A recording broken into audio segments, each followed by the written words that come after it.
Matin Sport. Mamol, bonjour. Bonjour. On commence par du football, mise à jour du championnat de Ligue 1, un match au programme cet après-midi. Avant de parler du match d'aujourd'hui, on va revenir sur le score d'hier. Il y a eu un match également de mise à jour pour le compte de la 13e journée du championnat de Ligue 1. L'Espérance de Mostaganem face au Mouloudia d'Alger. Pour l'Espérance, tout d'abord, il ne fallait pas perdre.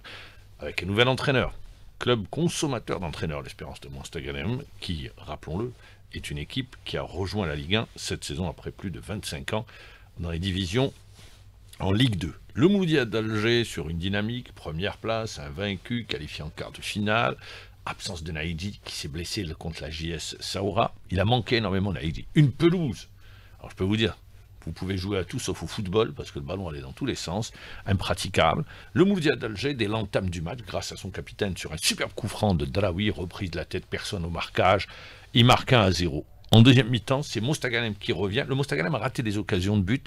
On a vu plusieurs erreurs sur le plan défensif, mais il manquait ce dernier jet, pour mettre le ballon au fond des filets, un attaquant capable de le faire. Mais voilà, les Mostaganemois sont revenus en deuxième mi-temps, dès l'entame de la deuxième mi-temps, grâce à Ben Amar, qui égalise pour l'Espérance de Mostaganem, un but partout jusqu'à la fin du match. Alors ça nous donne quoi? Ça nous donne une équipe du Mouloudia d'Alger qui prend un point, qui compte 28 points. Deuxième, la JS Kabylie avec 25 points. Les deux équipes ont joué tous leurs matchs, les 15 matchs. Et à la troisième place, on retrouve le Cheb Riadi de Belouizdad en compagnie du Paradou et du CSC, justement. Et Mostaganem occupe l'avant-dernière place au classement. Également a disputé toutes ses rencontres, l'équipe de Mostaganem, avec seulement 13 points. Donc dans une position de premier relégable, l'Espérance de Mostaganem. Je rappelle qu'il ne reste plus beaucoup de matchs de retard, puisqu'aujourd'hui il y aura un match de mise à jour également. Il mettra aux prises, vous en avez parlé, le Mouloudia d'Oran au Cheb Riadi de Belouizdad. Une équipe du MCO qui ne pourra bénéficier de son nouvel entraîneur. Eh bien bon, on aurait pu assister à un fait inédit, il faut le rappeler. Il quitte le CRB sans prévenir, très important, puisqu'il avait un match à préparer. Il a préféré prendre ses bagages et partir. Il s'agit, sans rien dire aux dirigeants, et il s'agit de Amrani, Abdelkader Amrani, qui se retrouve du côté du MCO. Mais il ne pourra pas être sur le banc, parce qu'il n'y a pas eu de résiliation de contrat du côté du CRB. Donc il sera sûrement en tribune, alors qu'il n'a pas le droit, puisqu'en principe il était encore sous contrat. Et il dirigera cette équipe du Mouloudia d'Oran. Le CRB, à la recherche d'un entraîneur, très compliqué pour trouver un entraîneur par les temps qui courent. Alors le chef de Belouizdad qui reste sur une défaite contre le CS Constantine. Le CRB qui récupérera pour la circonstance, Kedet qui s'était blessé lors du match contre le Paradou Athletic Club. MCO CRB, ça sera à 18h. Le CRB pourrait prendre seul la deuxième place en cas de victoire. En cas de match nul, le CRB resterait seul troisième. Et en cas de défaite, c'est le MCO qui ferait un bond au classement pour passer à la 7e place avec un total de 21 points. On reste sur les matchs de retard. Un match qui était programmé au stade du 5 juillet, finalement, il se jouera au Nelson Mandela. Ça sera ce mercredi à 17h. C'est le match mettant en prise l'USMA d'Alger à l'USM Khanchla.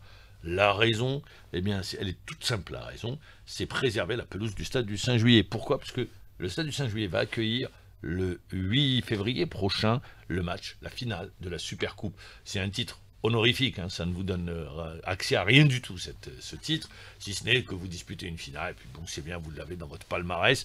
Finale de la Supercoupe qui a mis du temps à se jouer, qui mettra aux prises le Cheb Riadi de Belouizdad au Mouloudia d'Alger. Les deux équipes vont se retrouver par deux fois, pour une finale de Supercoupe pour le prestige, mais l'autre, en revanche, ça sera pour le compte des huitièmes de finale de la Coupe d'Algérie entre le CRB et le Mouloudia d'Alger. Donc, la finale de la Supercoupe, le samedi 8 février, elle se jouera, et USMA Khanchla, ça sera à Braqi. Je rappelle que Braqi avait été fermé le 11 octobre dernier, juste après le match Mouloudia d'Alger, Mouloudia d'Oran, qui avait vu la victoire du Mouloudia d'Alger. Et USMA USM Khanchla, ce sera le dernier match de la phase allée de la compétition avant la reprise du championnat avec le déroulement de la 16e journée. La 16e journée, elle est prévue les 11 et 12 février prochain. Voilà pour la partie football. On va enchaîner avec le judo. Oui. Le judo, entré en regroupement samedi prochain au centre du dojo national qui se trouve à Fouka, le dojo des frères Soukan. On aurait dû, c'est bien de l'avoir appelé au nom des frères Soukan, c'est le centre de regroupement, regroupement et de préparation de l'élite sportive.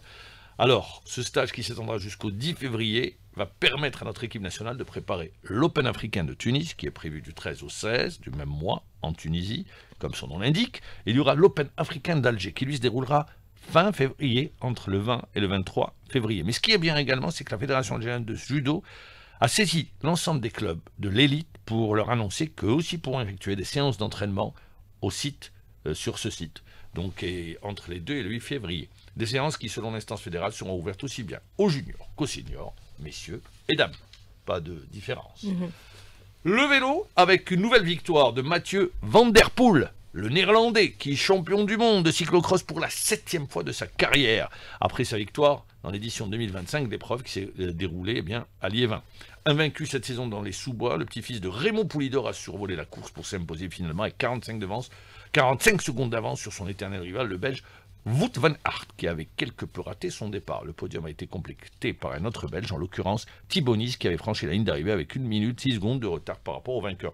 Avec cette 7e victoire, Van Der Poel égale le record d'Eric de Vleming, établi, tenez-vous bien, il y a 52 ans. Et puis pas de surprise en handball, le Danemark, sacré une nouvelle fois champion du monde, ils ont battu les Croates. Pour la 4e fois, c'est ça? 4e fois, exactement. Vous suivez bien la compétition, vous aimez bien le hand.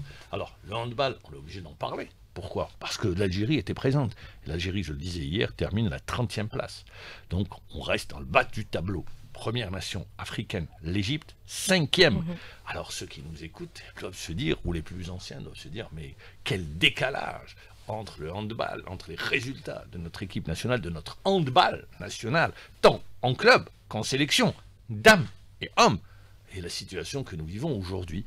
Eh bien voilà, et on attend les prochaines résolutions, puisque le ministre des Sports a été chargé de présenter tout un programme de relance de cette discipline. Le programme de relance devra passer sûrement, je ne suis pas dans le secret des dieux, comme dirait l'autre, mais sûrement vers il faut y aller, vers professionnaliser le handball. On le voit à travers le monde. Aujourd'hui, les grandes nations, vous prenez même en Afrique, la nation référence en Afrique aujourd'hui, c'est l'Égypte. Vous avez des grands clubs qui appartiennent, des clubs de hand qui appartiennent, qui sont professionnalisés. Par exemple, vous avez le Ahly, vous avez le Zamalek, et ainsi de suite. Donc, on devra aller pour professionnaliser cette discipline. Également, développer, mettre en place des pôles de développement. On les connaît, ils existent, il faudra travailler là-dessus. Tenter de faire des assises, aller vers des assises du handball pour que personne ne reste sur le carreau et regrouper vraiment notre élite, parce que nos entraîneurs sont demandés à travers le monde, et on sait, ils sont là, que ce soit en France, que ce soit dans les pays du Golfe, et puis surtout que l'Assemblée générale prenne conscience aujourd'hui, qu'on arrête le petit championnat, jouer ce petit championnat, et penser juste au championnat, non, penser intérêt national, et aller vers un championnat réduit, avec un nombre d'équipes réduites, puis surtout, quand je dis ça, ça concerne les messieurs et les dames. Parce que je rappelle que en dames également, ont brillé. Voilà concernant le hand, on enchaîne sur les championnats étrangers. Alors les championnats étrangers, on va aller tout d'abord sur l'Angleterre. L'Angleterre, eh bien c'est une fin, c'est fini, cette relation du maître à l'élève. Hier, l'élève a dépassé le maître. Alors vous avez compris, il s'agit de cette rencontre, je vous l'avais conseillé d'ailleurs, c'est Arsenal-Manchester City. 5-1, oui vous avez bien entendu, 5-1. Et qui a gagné? C'est les Gunners d'Arteta. Manchester City, rien ne va plus, en proie au doute, et les Gunners qui ne sont pas sûrs de remporter le titre de champion, bien évidemment, puisque Liverpool imprime un rythme infernal à la compétition. Mais ce qui est sûr, c'est qu'Arsenal hier a remporté une précieuse victoire. Tottenham se relance après sa victoire face à Brentford, 2-0. En revanche, rien ne va plus pour Manchester United, battu par Crystal Palace, 2-0.